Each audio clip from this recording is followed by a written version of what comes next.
और टैक्स कवानीन की पासदारी बेहतर हो सकेगी। FBI को ये इख्तियार हासिल होगा कि वो टैक्स की बुनियाद वसी करने और इन्फोर्समेंट को बेहतर कराने के लिए बैरूनी ऑडिटर्स की खदमात कॉन्ट्रैक्ट पर या थर्ड पार्टी की वसातत से हासिल करें। जनाब स्पीकर, अब मैं सेल्स टैक्स एक्ट में तरमीम के तजावीज़ की तरफ आता हूँ। सेल्स टैक्स के निज़ाम में मुसावात लाने और उसकी दरीना खराबियों को दूर करने के लिए दर्ज झैल इक़दाम तजवीज़ किए जा रहे हैं। दरामदशुदा और मकामी तौर पर तैयार करदा सोलर पैनल्स के दरमियान मुसाबकत में बराबरी को यकीनी बनाने के लिए तजवीज़ है कि सोलर पैनल्स की दरामदात पर 18% की शरह से टैक्स आयद किया जाए। ये इक़दाम पाकिस्तान में सोलर पैनल्स की मकामी सनत के फ़रोग़ में अहम किरदार अदा करेगा।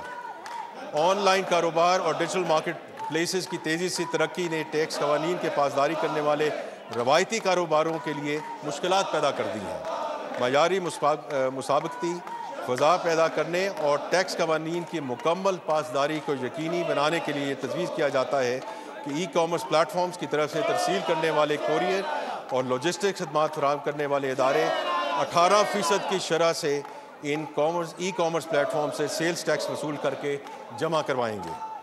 पेट्रोल या डीजल इस्तेमाल करने वाली और हाइब्रिड गाड़ियों पर सेल्स टैक्स में यकसानियत लाने के लिए ये तजवीज़ जाती है कि 18% टैक्स से कम शरह वाली गाड़ियों पर भी 18% अमूमी सेल्स टैक्स आयद किया जाए।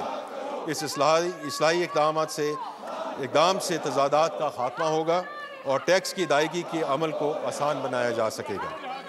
गुज़श्ता 7 बरसों से खैबर पख्तूनख्वा और बलूचिस्तान के नए जमशुदा अजला को टैक्स में मुकम्मल छूट हासिल रही है। इन इलाकों में कारोबारी सरगर्मियों में इजाफे के पेश नज़र टैक्स की ये छूट मुल्क के दीगर इलाकों में कारोबार करने वालों के लिए मुश्किलात का बायस बन रही है।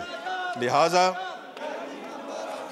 तजवीज़ दी जाती है कि इन इलाकों में आइंदा 5 साल के दौरान अशिया पर मरहलावार सेल्स टैक्स नाफिज किया जाए, जिसका आगाज़ आइंदा माली साल के लिए 10% की कम शरह से किया जाएगा। ज़रूरी शोबा न सिर्फ हमारी कौमी मईशत में नुमायाँ हैसियत रखता है, बल्कि हमारी इक़्तिसादी तरक्की के लिए मुहर्रक कुव्वत का किरदार भी अदा करता है। जब फसलें अच्छी होती हैं तो हमारी मजमूई मुल्की पैदावार में नुमायाँ इजाफा होता है और जब ज़रूरी सब्सक्राइब करें और बेल दबाएं ताकि कोई खबर रह न जाए।